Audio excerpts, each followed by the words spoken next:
आज हमारे साथ है डॉक्टर आनंद मनी सर। बच्चे जब एब्रॉड के लिए सोचते हैं तो उसके साथ बहुत सारा फ्रॉड हो जाता है और एक बहुत सारा नहीं 99% जो बच्चे एमबीबीएस अब्रॉड जा रहे हैं उनके साथ फ्रॉड हो रहा है। तो पहला बैच आएगा वो 2021 वाला आएगा तो 2027 में इंडिया में नेक्स्ट एग्जाम देगा। हाँ तो तब लोगों को पता चलेगा कि उनके साथ क्या हुआ है। हाँ, स्कैम हो गया। स्कैम हो गया। हाँ। एनएमसी ने पहला गाइडलाइन ये दिया है कि आपका जो कोर्स और ड्यूरेशन होना चाहिए वो 54 महीने का, उसके बाद 1 साल का इंटर्नशिप होना चाहिए। ओके। ये एनटीए के बड़े पापा हैं अच्छा हरकत में। ओके। जो भी ये रशिया से विघटित होकर कंट्रीज बनी है ये कोई एनएमसी गाइडलाइन फॉलो नहीं करती, नेपाल को छोड़ के। फिर आप क्या कहते हैं कि जो बच्चे एब्रॉड से एमबीबीएस करना चाहते हैं उनको नहीं जाना चाहिए? ये ड्रॉप का जो ट्रैप है राइट सर कि 3 साल 4 साल 5 साल ड्रॉप ले रहा है, मतलब मुझे समझ ही नहीं आ रहा क्यों ले रहा है। तो according to you sir minimum कितने बार ड्रॉप लेना चाहिए बच्चे? जो बच्चे पीसीबी लिया है जी। उसको क्या करना चाहिए नीट नहीं हुआ तो? हेलो नमस्कार, आप देख रहे हैं सुकेश एकेडमी। आज हमारे साथ है डॉक्टर आनंद मनी सर। आज बहुत सारे बातें करेंगे सर से। हेलो सर, सबसे हाय पहले सर। बहुत अच्छा लगा सर आपसे मिलके सर। ऐसे ही मैं तो आपको पहले से जानता था, मैंने पहचान ली थी आपकी। मैं भी जानता था सर आपको बहुत पहले से। मैं जब बच्चे से मिलता था अच्छा। तो बोलते थे आनंद मनी सर को पॉडकास्ट पे लेकर आना। बिल्कुल सर, बिल्कुल। अभी तो पॉडकास्ट पे नहीं सर, करेंगे हम लोग। कोई नहीं, कर लेंगे सर। सर। कैसा लगा बिहार सर? बहुत अच्छा था। बिहार मेरा घर है, भागलपुर से हूँ मैं। अच्छा, आप भागलपुर से हाँ सर? हाँ, तो बिहार तो बचपन से ताल्लुकात है मेरा। ओके सर, आज क्या मोटिव था बिहार आने का सर? आज मैं आया हुआ था यहाँ वेदांतु लर्निंग सेंटर पे। तो एक्चुअली मैंने एक करियर काउंसलिंग सेमिनार ऑर्गेनाइज किया था। बच्चे बहुत ज़्यादा थोड़ा डिस्ट्रैक्टेड रहते हैं ना, क्या करना है क्या नहीं करना। तो ऑनलाइन तो मैंने बहुत ज्ञान दिया, तो मैंने सोचा फेस टू फेस भी ज्ञान देना चाहिए। फिजिकल भी बच्चे से फिजिकल भी, एग्जैक्टली। किस सिचुएशन में बच्चे हैं, जब तक हम आप सर फिजिकल नहीं मिलेंगे तो पता नहीं कर पाएंगे बच्चे एग्जैक्ट पता नहीं चले। एग्जैक्टली, क्योंकि हम कैमरे के एक तरफ ही देखते हैं, दूसरी तरफ तो देख नहीं पाते हैं। और प्लस मेरा बहुत मन था, बिहार वाले बच्चे थोड़े एकदम ज़्यादा वैसे होते हैं ना, मतलब प्यार भी उसी हिसाब से दिखाते हैं। ओके सर, बिहार वाले बच्चे में सर जेनजी वाला फील नहीं आएगा। अब जब दिल्ली जाएंगे ना तो वो जेनजी वाला फील है, गले मिलेंगे हाथ।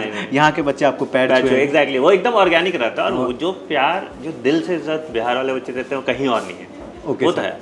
तो सबसे पहले जो सेशन लेंगे सर तो क्या क्वेश्चन लेंगे, क्या आप बताएंगे सर? अभी तो जनरली यही है कि मतलब सबसे पहला जो ये ड्रॉप का जो ट्रैप है, राइट सर, कि 3 साल 4 साल 5 साल ड्रॉप ले रहा है, मतलब मुझे समझ ही नहीं आ रहा क्यों ले रहा है, क्या कर लेगा एमबीबीएस करके भी इतने ड्रॉप लेके। सर मतलब मैं जनरली लोगों को यही बताता हूँ कि एवरेज लाइफ एक्सपेक्टेंसी आपकी 60 साल है। 30-32 साल तुम डॉक्टरी करने में लग गए, 5-7 साल तुम क्लिनिक सेट करोगे, जियोगे कब भाई? मैं 30 साल की उम्र है, मतलब वैसे तो 30 से ज़्यादा है, बट मैं 30 के बाद बताना रोक दिया मैंने। ठीक है, तो ऐसा क्यों था? अब 30 के बाद सर ऐसे ही बुढ़ापा का एहसास आता है ना, तो 30 के बाद गिनना छोड़ दिया मैंने। तो पॉइंट ये है कि मतलब मुझे अभी सर फटीग फील होता है कि कितना काम कर लिया, आराम चाहिए जिंदगी में। ओके। और ये बच्चे 30 तक कॉलेज खत्म करेंगे, क्या कर लेंगे?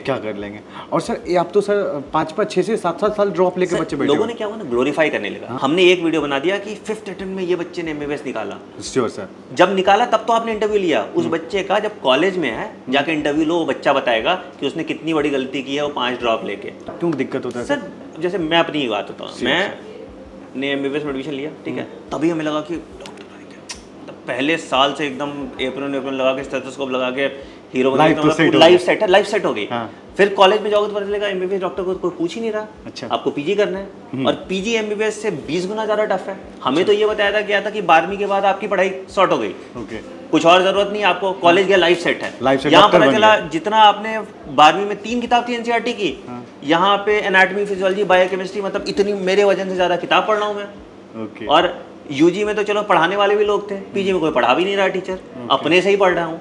तो बहुत टफ लाइफ है। मतलब जब तक आप बिल्कुल पैशनेट नहीं है डॉक्टर बनने को लेके, you should never do this, क्योंकि आपको जिंदगी भर पढ़ना है। बहुत लंबा लाइफ साइकिल है, तो आपको ज़्यादा ड्रॉप नहीं लेना चाहिए। यही मैं बच्चों को समझाना चाहिए। तो according to you sir minimum कितने बार ड्रॉप लेना चाहिए बच्चे? सर मैक्सिमम 3 बार लेना चाहिए। Okay sir. मतलब हम कहते हैं ना, हम आपकी 3 गलतियाँ माफ़ करते हैं। हाँ। तीसरी गलती के बाद कुछ और कर लेना चाहिए। ओके, ठीक है जनरली। और क्या होता है, लोग सोचते नहीं है, लोग को होता है कि हाँ ठीक है इस साल नहीं हुआ, इस साल मेरा सिलेबस कंप्लीट नहीं हुआ, भाई अगले साल कैसे हो जाएगा?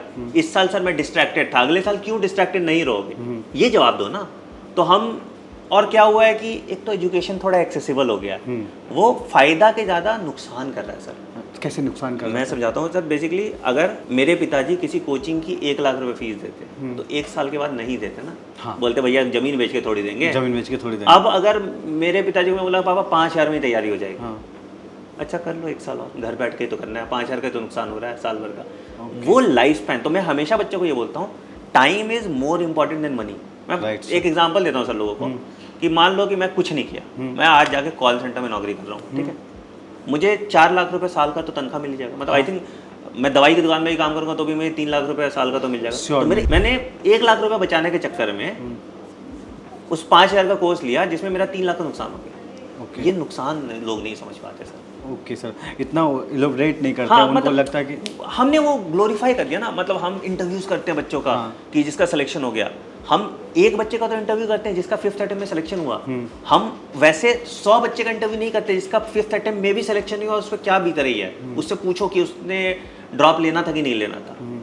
तो इस वजह से सर क्या होता है ना, हम सब एडटेक में बिजनेस में हैं, सब पैसे कमाते हैं। मुझे भी बहुत शौक है अच्छे लाइफस्टाइल का, अच्छे कपड़े पहनने का, अच्छी गाड़ियाँ चलाने का, सब कुछ है। और हमारा बिजनेस इसी से चलता है कि बच्चे ड्रॉप लेंगे तो आएगा। बट सर इसका मतलब थोड़ी है कि उसको निचोड़ ही दो।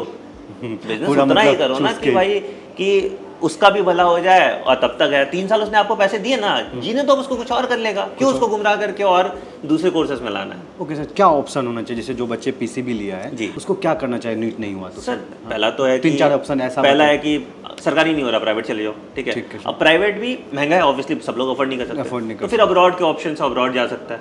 अगर लेट्स से अगर एमबीबीएस ही करना है तो वो भी फोर्स नहीं है। उसके बाद फिर बीडीएस का ऑप्शन। अब लोग ऐसे सोचते हैं अरे बीडीएस कर रहा है, क्यों? क्योंकि गांव में ऐसे धारणा है अरे दांत वाला डॉक्टर दांत वाला भाई जाके देखो दिल्ली में बीडीएस डॉक्टर कितना पैसा कमाता है। मैं एक बच्ची को होम ट्यूशन पढ़ाता था अपने कॉलेज के टाइम पे, और वो मुझे 3,000 रुपये घंटा देती थी पढ़ाने के लिए। तो बीडीएस डेंटिस्ट थी, और जो लेडी थी, जो मैम थी, अच्छा, और उनकी बेटी वेलम स्कूल था, एक बहुत बड़े स्कूल में पढ़ती थी। तो आप सोच लो कि मतलब कि कितना पैसा कमाता हुआ डेंटिस्ट। तो द थिंग इज आप जो भी करियर ऑप्शन चूज कर रहे हैं, जहाँ भी चूज कर रहे हैं, उसमें आप परिपूर्ण होइए ना, उसमें बी द बेस्ट। राइट। एक अच्छा डेंटल डॉक्टर या अच्छा बीएमएस डॉक्टर कभी का, या अच्छा एक वेटनरी, मतलब मैं बताता हूँ मेरे पूरे लाइफ में मेरा सबसे ज़्यादा खर्चा मेरे कुत्ते पे होता है। अच्छा, तो जितना पैसा मेरा वेटनरी डॉक्टर कमाता है उतना पैसा तो एमबीबीएस डॉक्टर नहीं कमा रहा। ओके, मतलब आपका कहना ये है कि कोई ऑप्शन चाहे बीडीएस ले रहे हो या वेटनरी जाते हो, उसमें अपने आप को एक अच्छा डॉक्टर बनाओ। सर डिग्री इंपॉर्टेंट नहीं है, उस डिग्री में आप कितने स्मार्ट है उसका इंपॉर्टेंट। जरूरत तो हमें सबकी है ना, हमें जरूरत डेंटिस्ट की भी है। सर आप समझो, आपको एक बार सर दर्द होगा ना तो आप डिस्प्रिन खा के सो जाओगे। दांत में दर्द होगा तो बर्दाश्त नहीं होगा। नहीं होता है सर। तो और दांत तो आपके 32 हैं। हाँ। जिस तरह का आपका लाइफस्टाइल है, आपको तुड़वाने जाना होगा। आज तब देखो सेंसिटिविटी हो गया, रूट कैनाल हो गया, सब कर रहे हैं। श्योर, हम लोग खुद इससे एग्जैक्टली। तो क्यों, कैसे बीडीएस खराब स्ट्रीम हो जाएगा? आपको वहाँ कंपटीशन भी कम है। आपका जो क्रीम बच्चा था एमबीबीएस चला गया, तो अब आपको टियर 2 बच्चे से तो कम्पीट करना है, वहाँ बेस्ट हो जाओ ना भाई। ओके, रादर देन इधर माथा मारने में 5 साल में मैं 5 साल अच्छे प्रैक्टिस कर लूंगा, 5 साल बाद में बढ़िया डेंटल क्लिनिक खोल लूंगा। Okay, what's your opinion about BMS sir? अगर तुम टियर 1 सिटी में रहना चाहते हो, अगर तुम प्रैक्टिस करना चाहते हो, अगर तुम नौकरी नहीं करना चाहते हो, then BDS is good option. But अगर तुम नौकरी करना चाहते हो तो फिर बीडीएस की नौकरियां कम है और तनख्वाह कम है, तो तुम फिर बीएमएस करो। एमबीबीएस एब्रॉड पे थोड़ा सा चर्चा हम लोग ज़्यादा कर रहे हैं सर, जस्ट बिकॉज कि बच्चे जब एब्रॉड के लिए सोचते हैं तो उसके साथ बहुत सारा फ्रॉड हो जाता है। और एक बहुत सारा नहीं, 99% जो बच्चे एमबीबीएस अब्रॉड जा रहे हैं उनके साथ फ्रॉड हो रहा है। Okay sir. सर प्रॉब्लम क्या है कि एनएमसी ने 3 गाइडलाइन दी है। Okay sir. और एनएमसी मैं बता दूं सर, जैसे ये बच्चे यूजी वाले बच्चे तो एनटीए से वाकिफ है ना, ये एनटीए के बड़े पापा हैं। अच्छा, हरकत में। ओके। तो अब क्या होता है कि एनएमसी ने जो गाइडलाइन दी है, एनएमसी ने पहला गाइडलाइन ये दिया है कि आपका जो कोर्स ड्यूरेशन होना चाहिए वो 54 महीने का, उसके बाद 1 साल का इंटर्नशिप होना चाहिए। ओके। पूरी दुनिया में नेपाल और बांग्लादेश को छोड़ के सब जगह कोर्स ड्यूरेशन के साथ ही इंटर्नशिप इंक्लूडेड होता है। मतलब कि पहले साल कुछ इंटर्नशिप हुआ, दूसरे साल हुआ, तीसरे साल हुआ, चौथे साल हुआ। तो सबसे पहला कि सब कॉलेज एनएमसी गाइडलाइन को वायलेट कर देता है। ये लोग बताते नहीं है जो कंसल्टेंट है। ओके, ठीक है, वो क्या करते हैं, बाद में कॉलेज उनको 1 साल इंटर्नशिप कंप्लीशन का सर्टिफिकेट दे देगा। और अभी किसी को ये पता नहीं चल रहा, क्योंकि जो पहला बैच आएगा वो 2021 वाला आएगा, तो 2027 में इंडिया में नेक्स्ट एग्जाम देगा। हाँ, तो तब लोगों को पता चलेगा कि उनके साथ क्या हुआ है। हाँ, 7 साल स्कैम हो गया। स्कैम हो गया। हाँ। दूसरा दिक्कत क्या है कि लाइसेंसिंग एग्जाम बोलता है कि होना चाहिए आपकी कंट्री में, जिस कंट्री से आप एमबीबीएस कर रहे हो, और वहाँ लाइसेंस टू प्रैक्टिस आपको मिलना चाहिए। ऑफिशियल लैंग्वेज इंग्लिश तो है नहीं। ओके। तो इनका एग्जाम लाइसेंसिंग का उनके लोकल लैंग्वेज में होता है। बहुत बेसिक सा चीज़ मैं लोगों को समझाता हूँ कि मुझे मान लीजिए रशिया में मेडिकल प्रैक्टिस करना है तो मुझे रशियन लैंग्वेज आनी चाहिए ना, मैं पेशेंट कैसे दूंगा? हाँ, वहाँ वो कैसे दे देगा अंग्रेजी में लाइसेंस आपको? कैसे दे देगा? तो वही चीज़ है, तो वहाँ गॉश एग्जाम होता है जो रशियन लैंग्वेज होता है। अब यहाँ कंसल्टेंट क्या करते हैं ये फ्रॉड की, वो एम्बेसी में उन्होंने लेटर लिखवा दिया, भारत एम्बेसी में, कि यही जो NMC guideline as it is चिपका दिया।